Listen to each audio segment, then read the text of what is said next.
Hare Krishna. Welcome all of you. We'll start the session by paying our obeisances to Srila Prabhupada, and we'll also seek blessings from our spiritual masters. We are on our journey to chapter 3 of Bhagavad Gita. The chapter is entitled as Karma Yoga. So this chapter has total of 43 verses, and for the sake of ease of understanding, we have divided this chapter into 5 sections. We will try to cover first 2 sections of this chapter. So Arjuna's confusion, whether he should take renunciation or whether he should fight. And thereafter, Krishna will start explaining him what he should be doing. Basically, Krishna talks about Nishkam Karma Yoga in more detail in this chapter. And also in chapter 5, he will continue to speak about Nishkam Karma Yoga.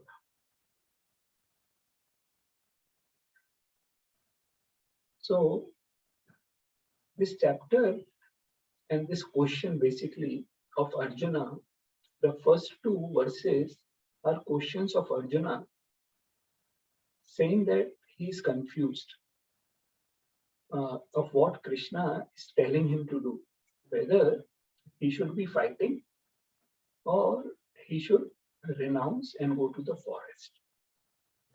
And this confusion has arisen because in verse number 49 of chapter 2, Krishna said that Arjun, you should not do avaram karma. You should reject sakam karma. So Krishna spoke, Durena hi avaram karma, buddhi yoga dhananjaya, buddhe sharanam anvecha, kripana fal hetava. Anyone will like to read this? I'll read it. O Dhananjaya, keep all abominable activities, avaram karma, far distant by buddhi yoga, and in that consciousness, surrender unto the Lord. Those who want to enjoy the fruits of their work are misers. Right. So, when Krishna here said, Durena hi avaram karma, right? Keep all abominable activities far distant. Arjun took it that Krishna is saying that don't fight, don't engage in fighting, because fighting is a as per Arjun, it is a abominable act. Okay? So he thought that Krishna is saying that he should not be fighting. And thereafter, towards the end of chapter 2, when Krishna spoke about symptoms of Sthita Pragya, he highlighted that how one can remain in peace and all that, right? The last few verses. The verse which today you people recited, it also talks about the same thing, right? That Ashantasya Kuta Sukham. That if you are not in peace, then how can you be happy, right? So Arjun took from all these recitation of Krishna that Krishna wants to say that he should not fight. But then he also heard from Krishna saying that you are a Kshatriya, how you are acting like an Anarya, it does not suit you, you should fight, So he was confused. What is Krishna trying to say? Right? So now the chapter is entitled as Karma Yoga. And what does the word karma means? Someone would like to read this? Okay, word karma would mean action or reaction. For an action, fate or destiny, depending on the context. Sometimes it may also mean fruitive action, which is intended to attain a specific result. Right. So depending on the context, word karma can have different meanings, right? So it can mean action, it can mean reaction for an action, or it can mean fruitive action. Right?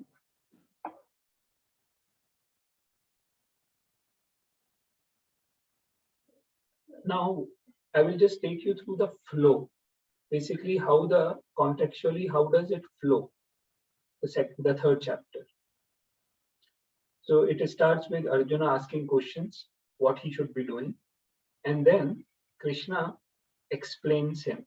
Right? Renunciation is difficult, and basically Krishna said that you at this stage, at this point of time, should not take renunciation. So go ahead and do your prescribed duties with detachment. And thereafter he says that even if you are attached to the result of your action, then also, you should perform the activity and thereafter gradually develop from karma kand to nishkam karma. Right? And then Krishna says, if you think that you are pure, right, and you are fit to take renunciation, even in those circumstances, you should go ahead and do Nishkam Karma Yoga to set the right example for humanity at large. Right? So, in both sense, Krishna wanted Arjuna not to be inactive. Right? He wanted Arjuna to perform activity. For Arjuna, the activity is fighting, and for us, activity may be any of our prescribed responsibilities, prescribed duties, right? Depending on where we are in our consciousness or advancement, it can be karma, kanda, or it can be karma yoga. Within karma yoga, it can be sakam karma or nishkam karma, right? And thereafter, when we talk about any activity, right, there is always a risk of getting attached. So Arjuna asked that question that Krishna, sometimes we get too much attached and we end up doing something wrong, when we are too attached. Then what is that which forces us? So then Krishna speaks that it is lust. Lust is a formidable enemy on the path of yoga. So one should counter lust by spiritual intelligence. Right? So we also memorize those verses 2.62 and 2.63. Dhyayato vishan pumsa sangas teshu pujayate sangat sanjayate kama kamat krodha abhijayate krodha bhavati sammoha sammohat spriti vibramaha spriti vimshat buddhinasho buddhinashat pranasya. Right? That how by contemplation we develop attachment, and if that continues we develop lust. Lust means a strong desire to acquire something, and if we are not able to acquire, then we get angry, and if we get that, we become greedy. We want more and more. Right? So Arjuna wanted to get clarity from Krishna that what is that thing which forces us to do sinful activities, because we understood from those verses 62 and 63 of second chapter that at the end it will make a person insane and person will end up doing wrong activities, which is sinful activities, right? So how should we control? How should we, stop us or help ourselves, basically? Then Krishna answers that we will see that, mind intelligence, they are primarily the sitting places of this lust, right? And we should try to purify this, right? Senses, mind, and intelligence. how we should help ourselves by spiritual intelligence. So that will be the flow.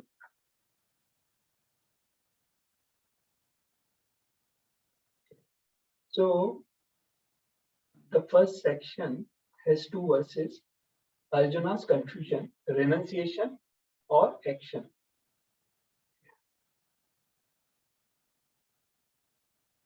So I just want to check, like, Nikita, will you like to read these verses and try to explain a little bit?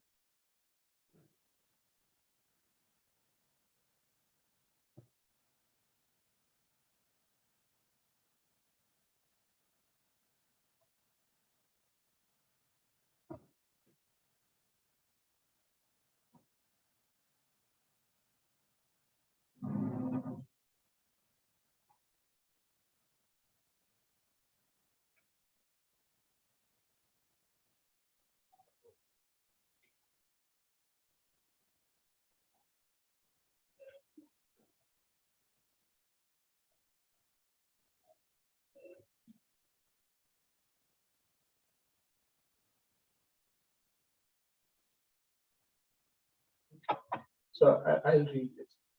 Arjuna vacha jayasi chet karmanaste mata buddhi janardana tat kim karmani gore mam niyojayasi keshava.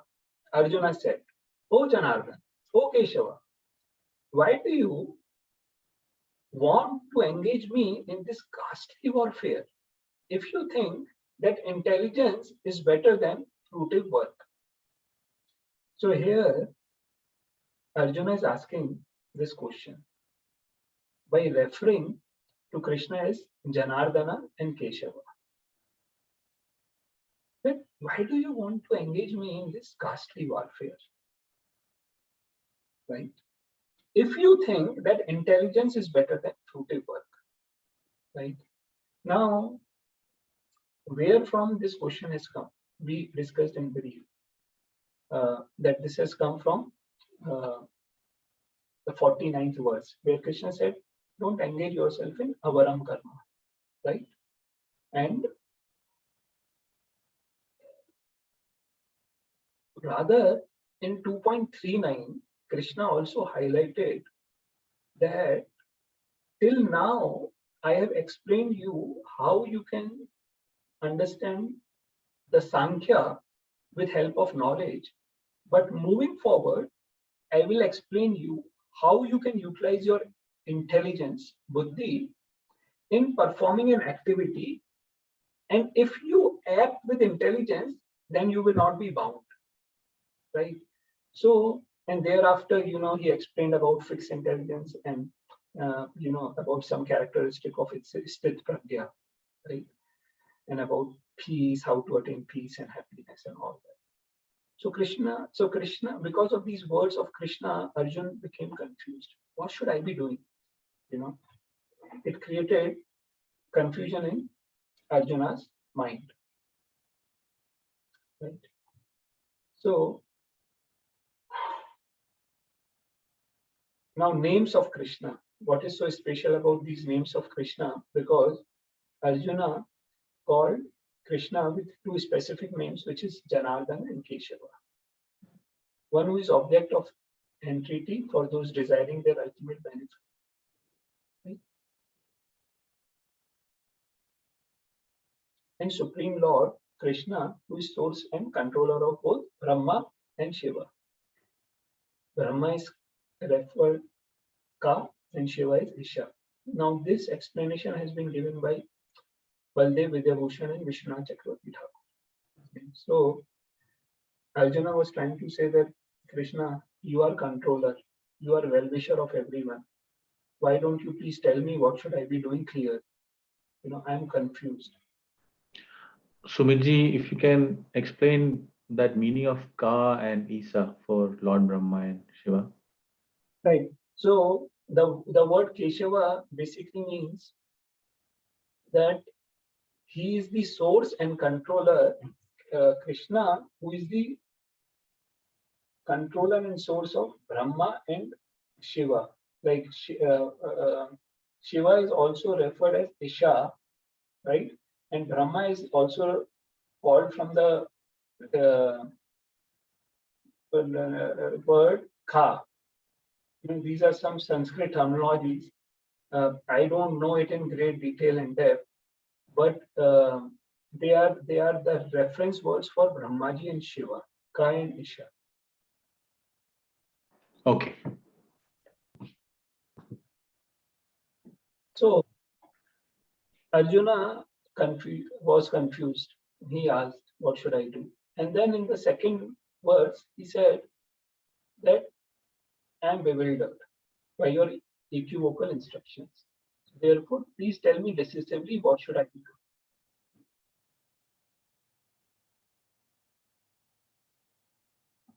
Thereafter, having heard Arjuna, Krishna will now reply, and he will explain Nishkam Karma Yoga is better for Arjuna than Jnana Yoga.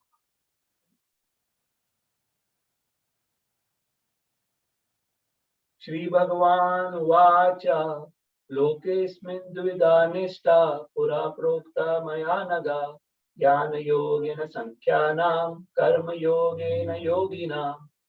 The Supreme Personality of Godhead said, O sinless Arjuna, I have already explained that there are two classes of men who try to realize the self. Some are inclined to understand it by empirical, philosophical speculation, and others by devotional service. Okay? So, as I told you that Lord Krishna in second chapter verse 39 told that you can utilize your intelligence, right? Means Buddhi Yoga, that is your Krishna consciousness, while you are doing any activity. And if you do that, then you will not be bound by any action, right?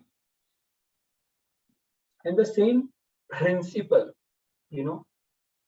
not for the work, but to control our desires and senses. Krishna said in verse number 61, Tani sarvani sayyamya yukta asita matpara vashehi yasya indriyani tasya pragya pratishtita. That we understood from that verse that how Krishna is saying that by control, concentration, and conquest, you will be able to fix you can remain in samadhi, right? Tasya pragya pratishtita. Your intelligence will be fixed. How? Yukta asita matpara. If you focus your senses, if you utilize your senses, if you utilize your desires onto me, then you will be able to control and conquer your senses, right? So we saw that Krishna clearly said that what he should be doing, right? That if Arjun works in that consciousness, right, using intelligence, using Buddhi Yoga, then he will be free. Now, what about Sankhya philosophy? What about Jnana Yogena Sankhyana? Prabhupada has translated it saying empirical philosophical speculation. What does that mean? That means that there are a class of people who are known as Jnana Yogis, right? So the prerequisite of practicing Jnana Yoga is purification of heart, right? And that can only be practiced by someone who is in sannyas ashram, right? So that is not something available for anyone and everyone. And the practitioners of Jnana Yoga are too much dependent on their own mental speculation.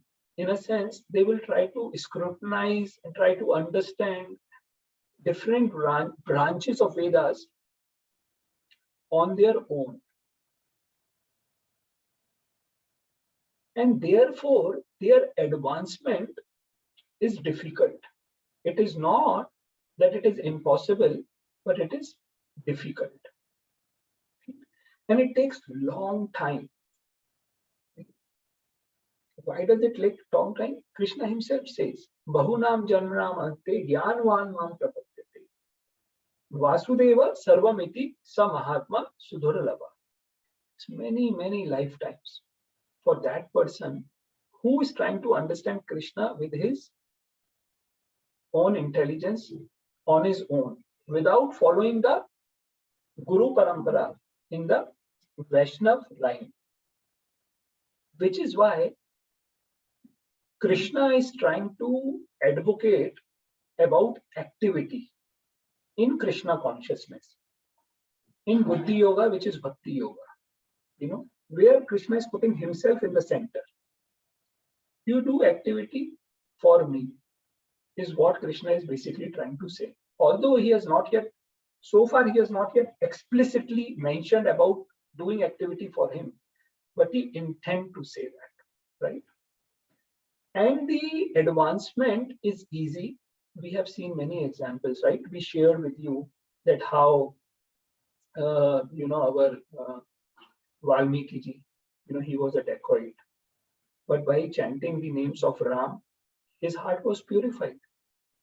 He was not even in the yoga ladder. He was below the Karma Kanda. But he got. Then we saw different examples, right? Of Prachini Bharishar, of Dhruv Maharaj, of Vashisht Muni, right? Also of Kumaras, right? They were in different yoga rungs of different yoga ladder. But then from their own rungs, because they took help of bhakti, they could directly come to bhakti yoga. That is why Krishna is saying the bhakti yoga is an easy process, basically. He will explain.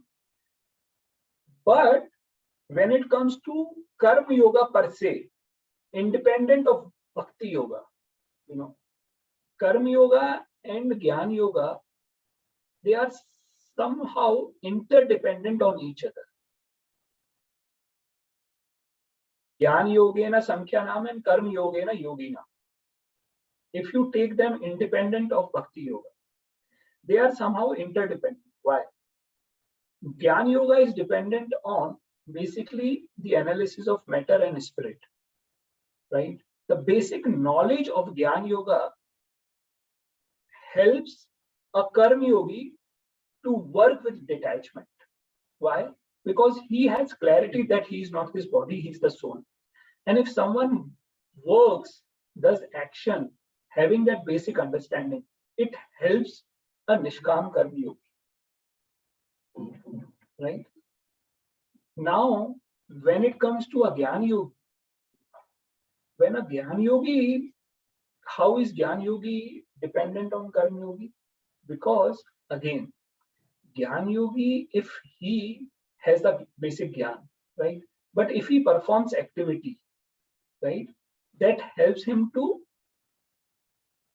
advance faster rather than getting entangled and, and following the long process for advancement. And Prabhupada highlights in the purport that they are similar to philosophy and religion. So, Jnana Yoga can be compared to philosophy and Karma Yoga to religion, right? So, we will see how they are interdependent on each other. They are rungs of the ladder with ultimate goal to achieve love for Krishna.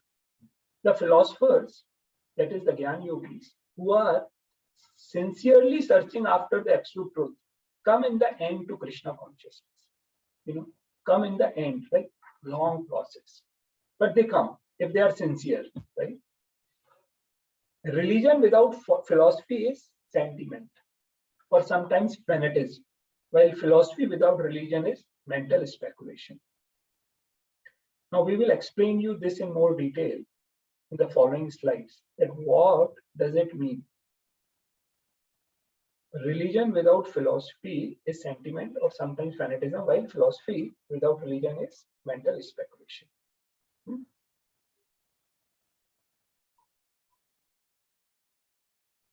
Material science is experimental, while spiritual science is experiential. So in material science, we do a lot of experiments and then we come to some conclusion, right? While as different from material science, which is experimental, experimental means that a person tries to understand something on his own, while spiritual science is experiential because the science is already in place. What we have to do is to experience it by following the rules and regulations, like chanting, deity worship, serving, right? And when we practice what is mentioned in the Vedas, then we experience the inner happiness, right?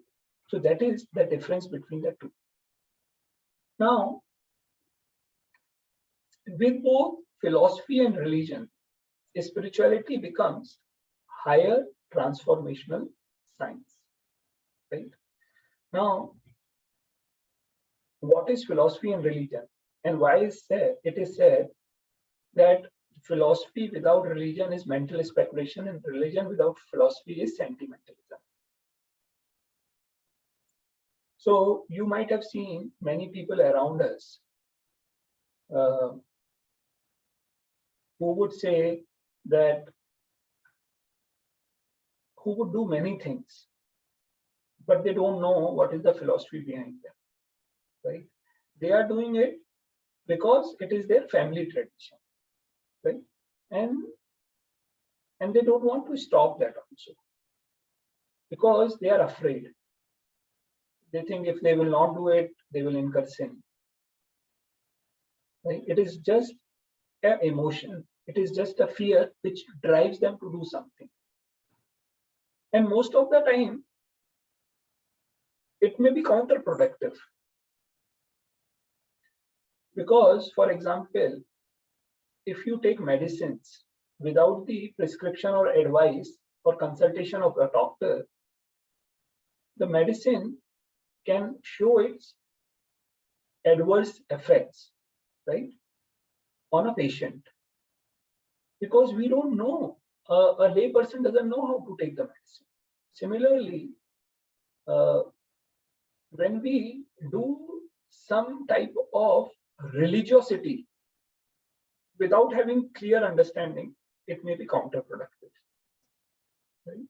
And we see that there are many people who, not many, like most of the people, they don't understand what they are doing. They are doing it because they have been doing it. And there is an example of it in Srimad Bhagavatam, 10th canto.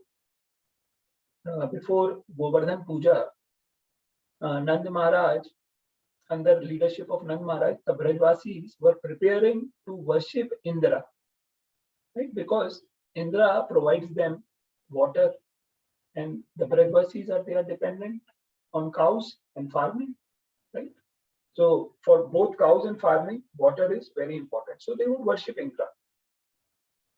So Krishna asked, when Krishna saw that they are preparing for elaborate worship of Indra, they asked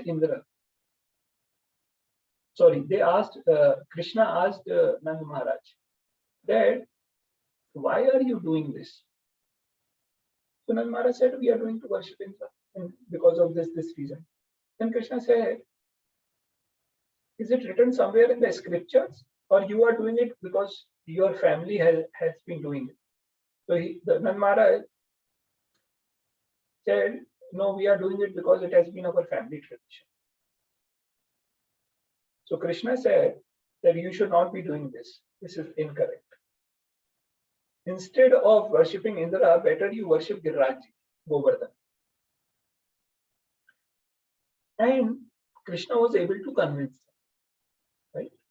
So Nand Maharaj, thereafter the Brajvasis worship Govardhan, right? This is an example of following religion without any philosophical authority or authentication. Okay? Now, philosophy without religion, what does that mean? When Prabhupada says that philosophy without religion is mental speculation. See, in Vedas, there are different things written for different grade of people, right? So, for example, in a school, first standard, second standard boy is taught that one apple and another apple. 1 plus 1 is 2 apples. Right? Now, that student will not understand if the teacher says, what is 2 minus 3? Because the brain of that boy or girl will not be very developed. He will think, how can we take 3 apples out of 2 apples? Right? So, therefore, depending on the development or advancement of a person, a particular thing is mentioned in the Vedas also. Right? And if you see around you, 99% of people are ignorant about any kind of religion. Right? Even if they are doing religion, they are doing it for material advancement, for sense gratification, bhog and aishwarya, right? 99. Even if they know anything, they are going to temples because they want something, right? Or they are afraid if they don't go, what will happen? So 99.9% people are falling into category of either atheist or karmakandis or sakam karmis. Therefore, Vedas have to cater to this large population, large percentage of population who are involved in karma kanda. And that is why we see most of the text of Vedas, they cater to these class of people. Which is why in second chapter, Krishna said to Arjun, you don't look at what is Veda is saying. Don't get hooked to the flowery language of the Vedas. Look beyond, right? Vedeshta sarve aham eva vedya, he says in 15.15, right? So now these philosophers, mental speculators, they will pick up any portion of the Vedas and they will, without having the broader understanding of Vedeshta sarve aham eva vedya, that Krishna is all in all. Sarv dharman parityaje mam ekam sharanam braja. They don't have understanding of this truth. And then they will come up with their own way of philosophical speculation, and they will never be able to achieve the final goal, which is love of Krishna. So, which is why Prabhupada is saying that without having this understanding of religion means the understanding of practices of religion, which is primarily chanting, deity worship, cleaning, other services of temple of Krishna's, temple of services related to Krishna and Krishna consciousness, religiosity, right? They end up in mental speculation, right? And there is a good example also, again in Bhagavatam, about, when Krishna went to the forest, his friends got hungry, his cowherd friends. So when they said that Krishna, we are hungry, Krishna sent them to Brahmanas who were conducting yajna. Krishna said, tell them that Krishna and Balrama are asking, they are hungry.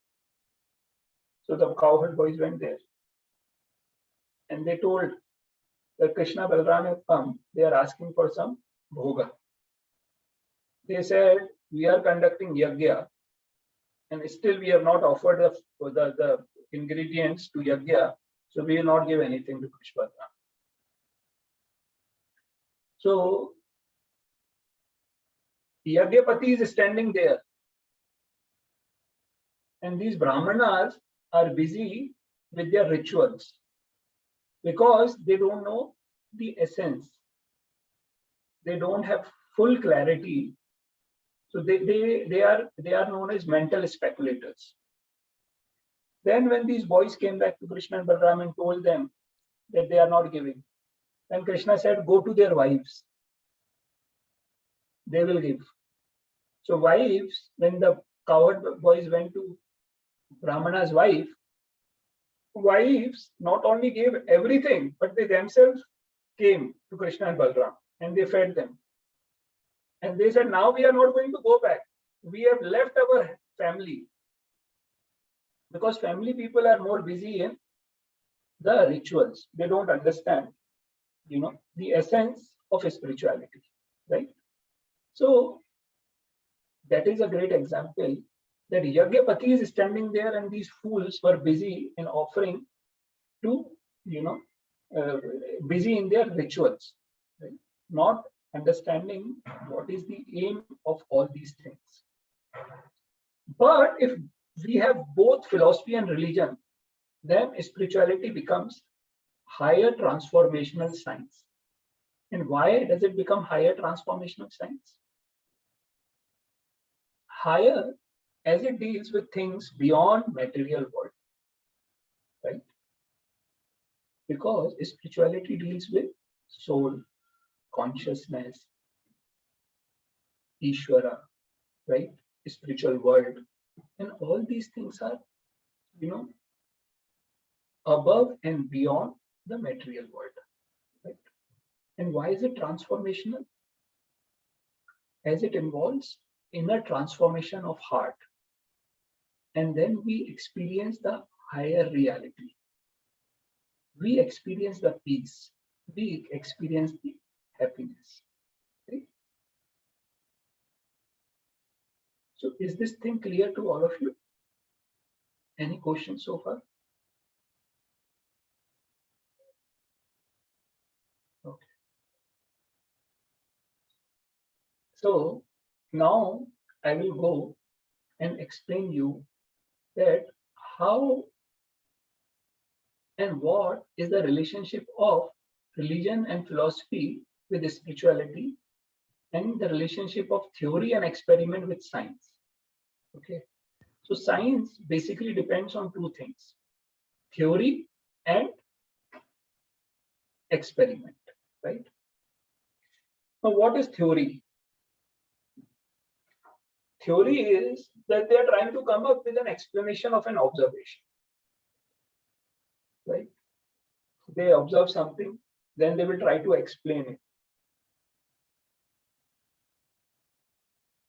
And how are they going to confirm whether the explanation is correct or incorrect? For that, they have to do experiment. So they will do variety of experiment to either prove something or disprove something. And on the basis of that, a fact is established, right?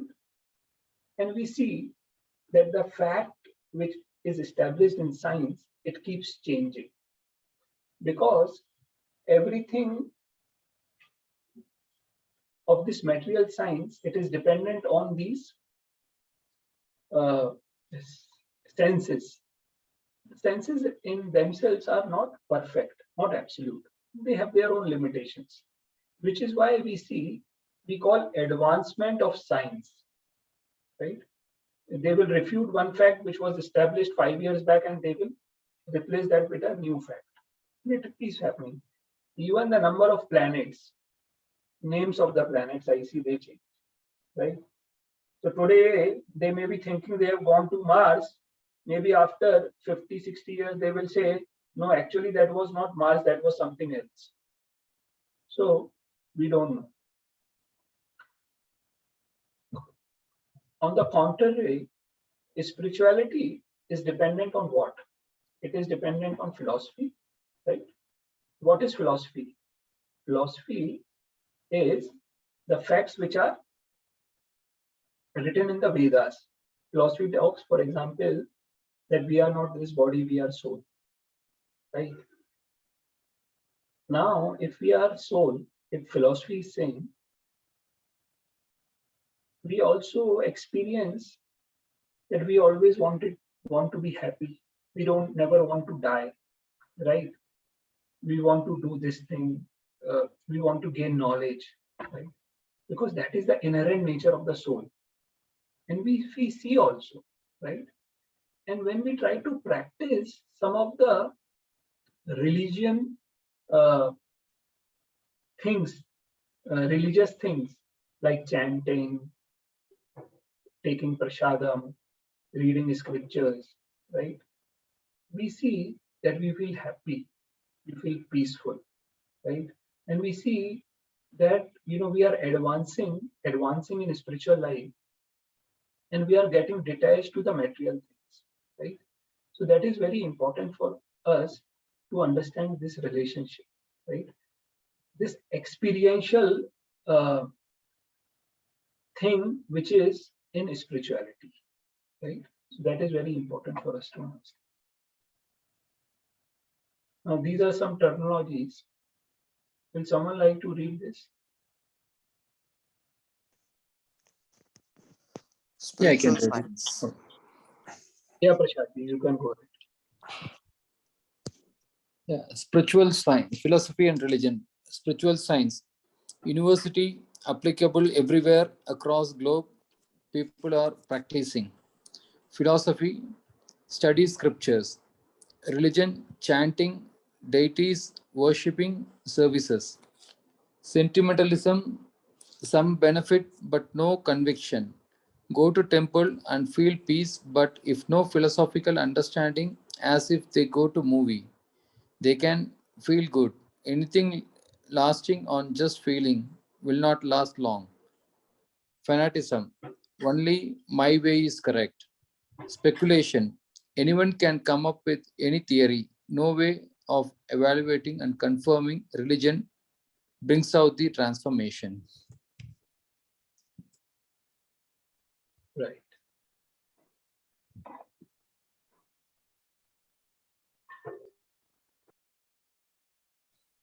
So are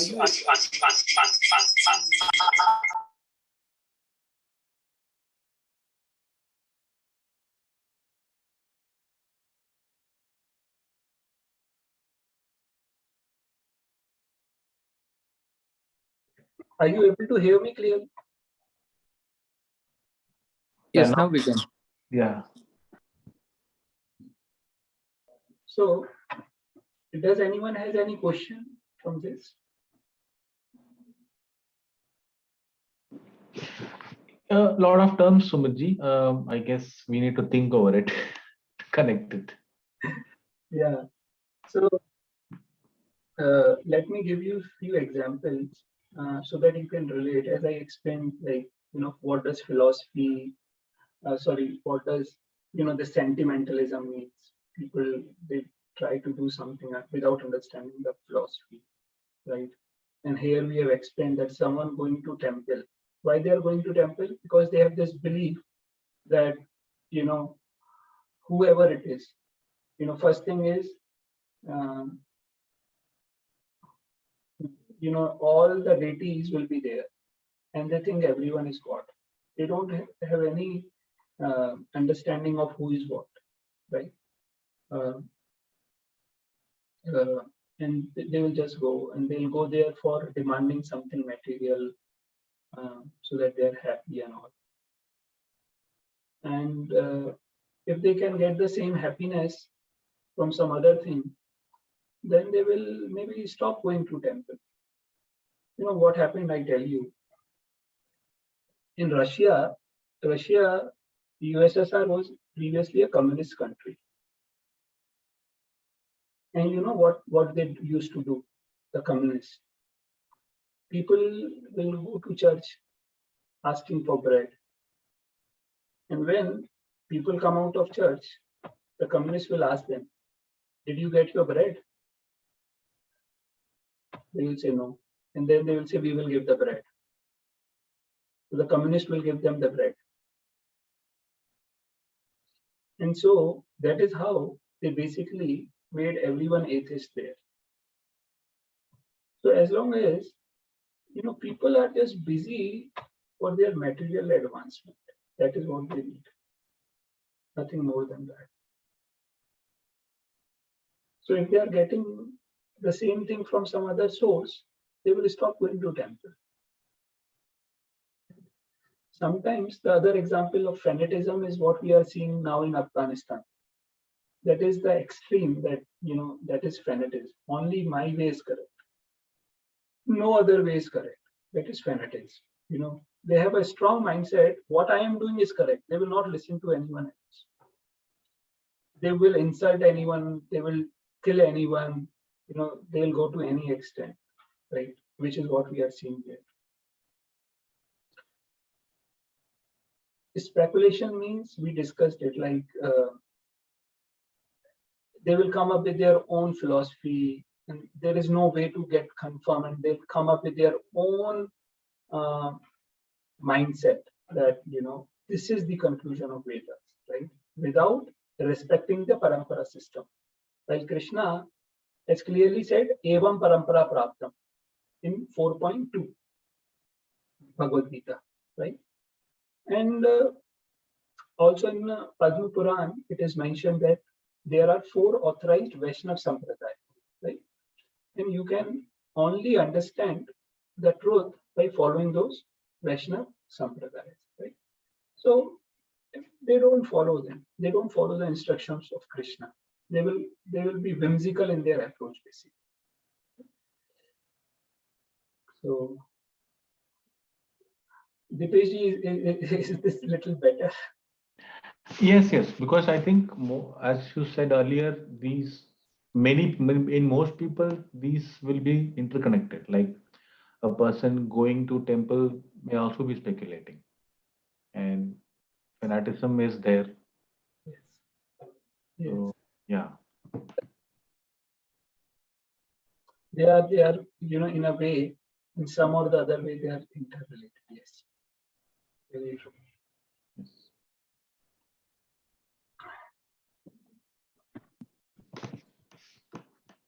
Any other question or comment?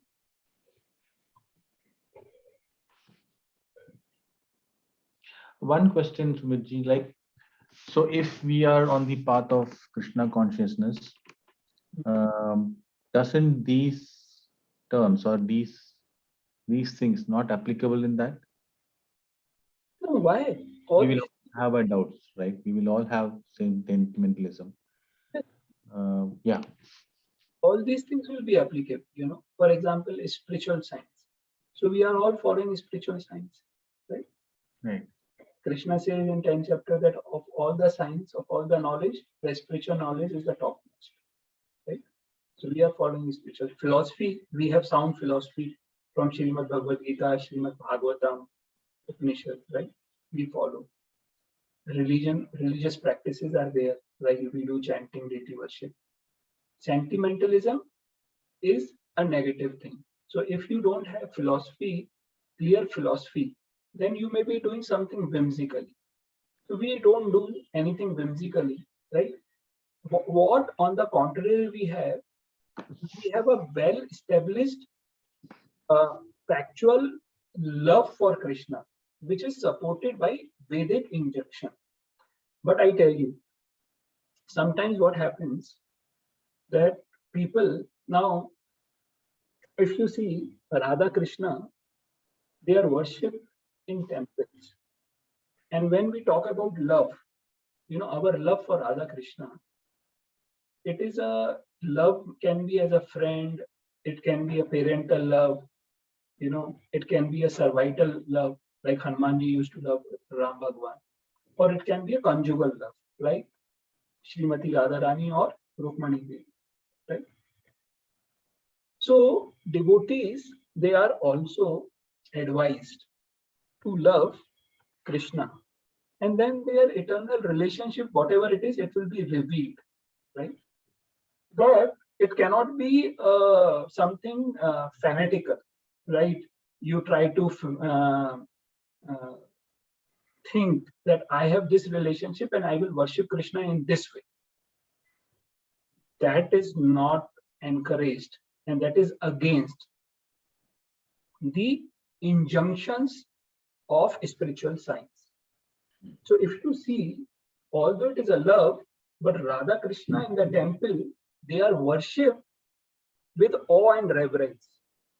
So while we are worshipping Radha and Krishna, we are worshipping him and her with awe and reverence, like with following full, etiquettes, right? The love is in our heart, which is why we are serving them. Cleaning of temple, studying Bhagavad Gita, chanting their names. There, it is not a fear. But when it comes to properly serving them as deities in temple or even at home, we serve them with awe and reverence. The love is inside us, but when we serve them, it is not, we are artificially or emotionally serving them. That is not advised. We have to actually worship them following the Siddhantas, right? So that clarity has to be there. Right. Sometimes fanatism means that even though something is incorrect, then also you keep following that. Because it is being followed in the way I have seen my childhood, I have seen, without any scriptural thing. So it is like we are doing, and only this way is correct. They will not let anyone do it in the correct way also. No, you cannot do this. Whomsoever they can control. People who are beyond their control, they cannot, influence. But people who are under their control, they will try to influence. And they can go to any extreme, to influence them. That is fanatism, right? So, yes, like sometimes we see that, people who have lack of understanding, there may be a degree of fanatism. Even, we see sometimes. And we say, don't become too fanatic about anything, right? And which is why devotee association is very important. You should always try to, associate with senior and sincere devotee to understand. So that, because if you do anything fanatically, it will not last long. You will collapse. So we have to be consistent, and we have to do our things gradually increase your services, right? Don't do anything fanatically. Speculation again, even devotees, they can end up speculating something if they are not guided properly by their seniors. So that danger is there, which is why we always have to stick to that triangle we discussed, right? Sadhu, Shastra, Guru. So, yes, this can be also with devotees also, if they don't follow things properly. Okay. Okay. So, any other question or any comment? Actually, today I will like to stop here only at third verse. Then we will take later verses in next session. So, just want to check if anyone has any question or comment. So actually, Sumanji, I wanted to discuss with you on this prescribed duties thing, but I think since we are going to take the next from 3 to 9, I think that is more related to prescribed duties. So we will take it up next session. Sure. Basically, prescribed duties for devotees are those which have been requested by us, by our Guru or by Krishna, right? And prescribed duties are dependent on our varna and ashram. So like there are prescribed duties for Kshatriyas. Why? See, there is varna and there is ashram. Can anyone tell me what are the 4 varnas?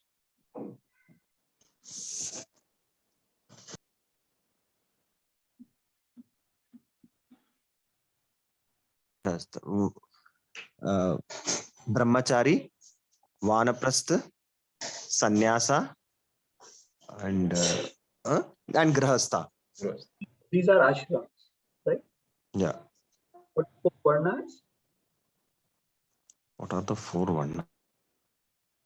Oh, four varnas are Kshatriya, Kshatriya, Brahmana, Shudra, and Vaishya. Right. So the varnas ask for us to take care of the material body, and ashram is for spiritual advancement. This is basically a understanding. The word ashram system, so we are always advised to follow our word ashram system. So both of the things we have to maintain. And Krishna will explain in the subsequent verses that how it is important for us to do certain activity, because we will not be able to maintain our body if we don't follow the varnas. Now varnas, the Brahman varna, the Kshatriya varna, Vaishya and Shudra, all of them have their specific duty by which they get some money, right? Shudras, they work somewhere. Vaishyas, they will either take care of cows, take care of farms, or do some business. Kshatriyas, they will collect taxes, right? They will rule administration, they will collect taxes. Brahmana, they get charity, right? So these four varnas help them to get money, while ashram is for gradual spiritual advancement. As a brahmachari, you will try to study scriptures under the guidance of your guru, right? Grahastha ashram, see, we are all in grahastha. Now grahastha is also ashram. It is not wherever the relationship within a family is just for sense gratification and material enjoy, that is not known as grahastha ashram. That is known as graha medhi. But Vedic ashram is grahastha ashram, where the center is ashram means spiritual, right? We are not just grahast, we are following a grahast ashram, right? So the center of our house is Krishna, right? And grahast ashram is very important because the grahast ashram is the main ashram which supports other three ashrams. Brahmachari, Vanprastha, and Sannyas are dependent on us, right? Because if you see the four varnas, they all, are associated with grahast as a ashram, right? And then when you do, you have fulfilled your responsibility after the age of 50, you retire, right? Your wife will live with your kids, right? And you will try to be more involved in services of temple, right? And then, if required, you may take sannyas. Otherwise, one prast is sufficient, in Kali Yuga, right? Now, the prescribed duties, as has been explained by Krishna, if I am not wrong, in verse number 5th chapter, 13th verse, I think so. Chatur Varna Maya Srishtam Guna Karma Vibhagasha Kartaram Apimam Tasya Akartaram Avyayam. So in that, Krishna says that these the responsibilities for these divisions have been made by me, and they are made by me depending on the psychophysical nature, not whimsically, right? So they are dependent on the psychophysical nature. So I don't know which verse, like I okay, here.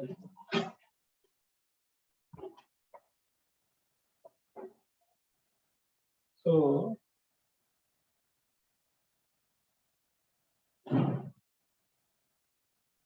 it is in 4th chapter, 4.30, not 5.30. Chaturvarna Maya Srishtam Guna Karma Vibhakasha Tasya Kartaram Apimam Vidhi Akartaram Avyaya. So according to the Guna Karma, depending on Guna Karma, depending on psychophysical nature, these Chatur Varnas are divided. The Varnas, who is a Kshatriya, who is a Vaishya, these are not divided by birth. And depending on their psychophysical nature, there is a prescribed duty for them. Now in Kali Yuga, Dipesh ji, to find out what is the prescribed duty of anyone is almost impossible. Now the important thing therefore is, to do our duty, and Krishna will explain that in Gita as we move forward. As a grahast, you do your duty. You do your prescribed spiritual activities like chanting, deity worship, tulsi, puja, other things. Whatever, wherever you are earning, you earn that ethically, right? And a portion of your money, you offer it to Krishna, right? Any activity. It may be book distribution, it may be temple construction, it may be feeding the brahmanas, whatever it can. And then offering food. Your house should be like ashrama, right? It should not be a center of whole family sitting and watching TV. Terrible virus, spoiling everyone's consciousness. Right? That should not be. That is not ashram. That is not grahast. Right?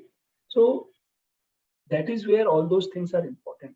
Now, as different from prescribed duties, there other is fruitive activities.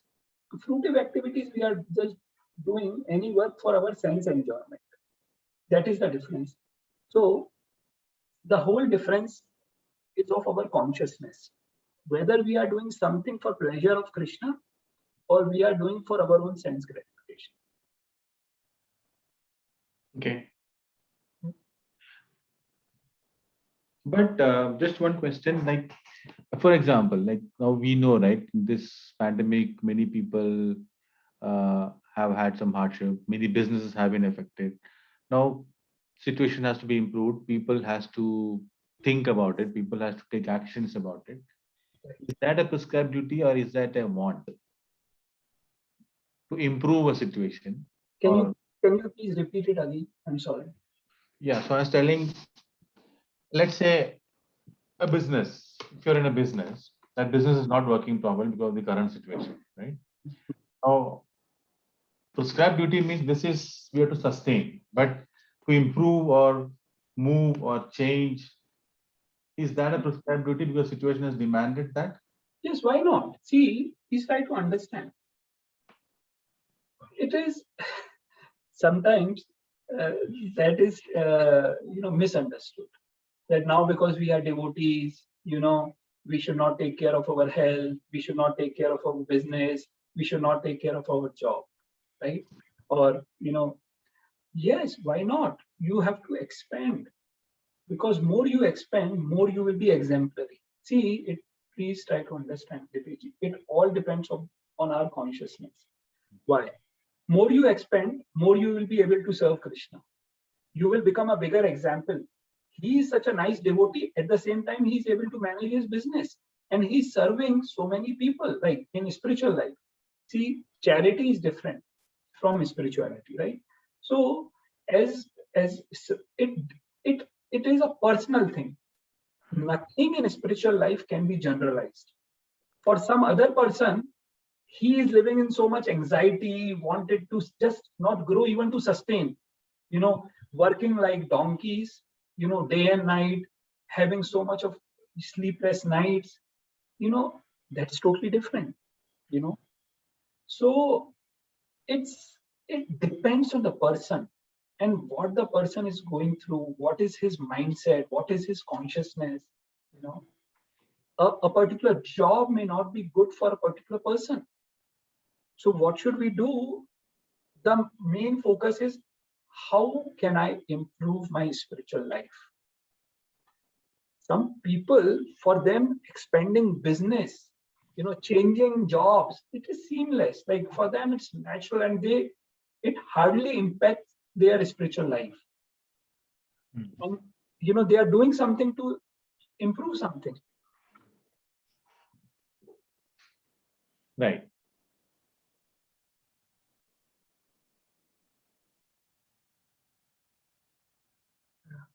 For example, like you see Arjun. Arjun has to fight for what? We will say you should become Babaji and go to forest and chant Hare Krishna, right? They have to do their responsibility. Krishna wanted to establish them. Why? Because they can set a good example for others, right? Krishna wanted them to fight, what to talk about expanding business. He would end up, killing people because they are all, they are miscreants in the society. They're creating chaos. So Krishna wanted to just kill and establish Yudhishthir Maharaj because he was a pious person, an exemplary king who could establish dharma, who could protect dharma.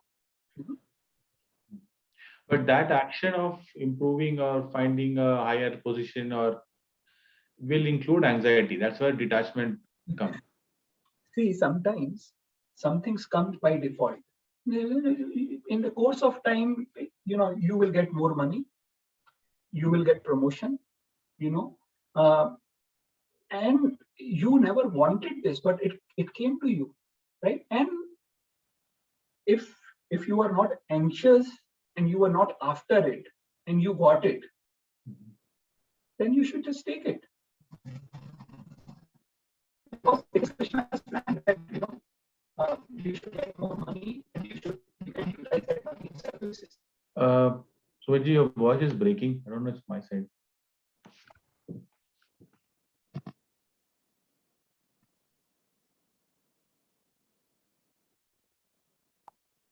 Okay, are you able to hear me now? Now it's Okay, are you able to hear me now? Okay. both your mics are on.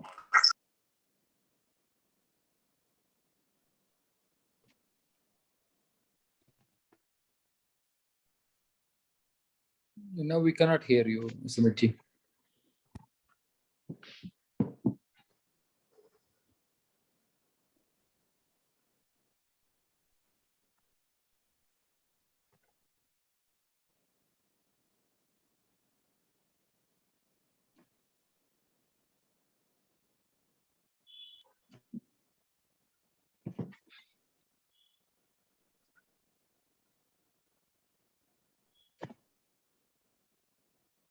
Hare Krishna. Hare Krishna. Yeah. Are you Yeah, able to hear me? Yeah, now we can hear. Okay. So, yeah. So if it comes by default on its own, right? It's not that, any expansion or any promotion or any salary increment, any business expansion will always involve anxiety. Some people who are just sitting in their home and they are anxious. Correct. Right? So that is what I was saying. Like, we cannot generalize this. Like, it depends on situation. It depends on the personality. For some person who has a Brahmana mind, for him to work as a Kshatriya, it will be a total failure, right? And vice versa. Which is why Krishna is saying it depends on the psychophysical nature rather than by birth. Okay. Yeah. Right.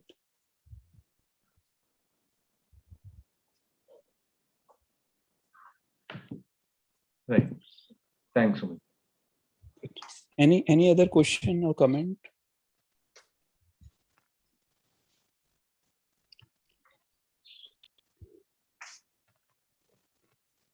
Okay, so we will end the session here. Thanks for joining. Yeah, thanks, sir. Thank you. Hare Bye. Krishna. Hare Krishna. Hare Krishna. Thank you, sir. Hare Krishna.